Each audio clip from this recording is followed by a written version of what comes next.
Il suffit que tu croies en Jésus, c'est fini, tu vas au ciel. Ah bon? Attention, Marcello Tunasi est un faux prophète, il enseigne un faux salut par les œuvres, puisqu'il enseigne que croire en Jésus-Christ ne suffit pas pour être sauvé, c'est un menteur et un trompeur. Parce que Jésus, qu'est-ce qu'il nous dit dans Jean chapitre 11, verset 26 ?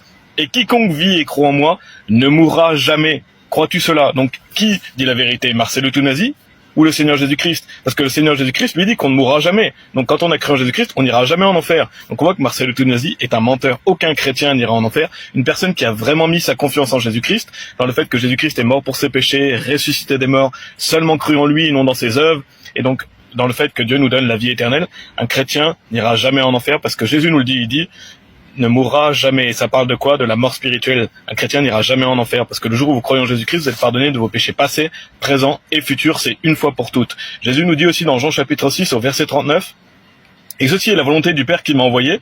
Donc quelle est la volonté du Père qui a envoyé le Seigneur Jésus-Christ? Que je ne perde rien de tout ce qu'il m'a donné, mais que je le ressuscite au dernier jour. Jésus nous dit qu'il ne va rien perdre de tout ce que le Père lui a donné. Lui, Marcello Tunasi, enseigne que Jésus-Christ va perdre des chrétiens. Pourquoi? Parce qu'il dit qu'un chrétien peut aller en enfer, donc il est en train de faire Jésus-Christ un menteur. Non, Jésus-Christ a dit qu'il ne va rien perdre de tout ce que le Père lui a donné. Ça veut dire qu'aucun chrétien ne peut aller en enfer, puisque Jésus-Christ nous garde, et d'ailleurs dans Jean chapitre 10, il dit qu'il nous garde dans sa main. Et bien sûr, le salut, ce qu'on appelle le salut, c'est être sauvé de l'enfer. Donc, si un chrétien peut encore aller en enfer, de quoi il est sauvé? En fait, il n'est pas sauvé.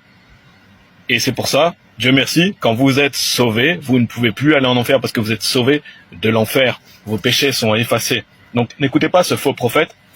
En plus, il va décrédibiliser le vrai salut parce qu'il va dire voilà, une prière d'acceptation, etc. ça suffit pas, croire en Jésus-Christ, ça suffit pas. Mais Romains chapitre 10, verset 9 nous dit que si tu confesses de ta bouche le Seigneur Jésus et que tu crois dans ton cœur que Dieu l'a ressuscité des morts, tu seras sauvé. Donc la Bible enseigne que si vous confessez de votre bouche, si vous demandez à Jésus-Christ de vous sauver en croyant en lui, alors vous êtes sauvés. La Bible le dit clairement. Donc n'écoutez pas ce faux prophète, il enseigne un faux salut par les œuvres. Et voilà, il condamne les gens en enfer. La Bible est claire, c'est très simple d'aller au paradis. Il suffit de croire en Jésus-Christ. Quand vous avez cru, vous avez la vie éternelle. Et ensuite, bien sûr, vous devez marcher dans le nouvel homme. Mais ça, c'est pas pour aller au paradis, c'est pour être agréable à Dieu. Et si vous commettez des péchés, vous serez punis sur cette terre, mais vous n'irez jamais en enfer. Voilà, regardez la vidéo YouTube en lien sur l'accueil si vous voulez vous assurer d'aller au paradis. Que Dieu soit loué.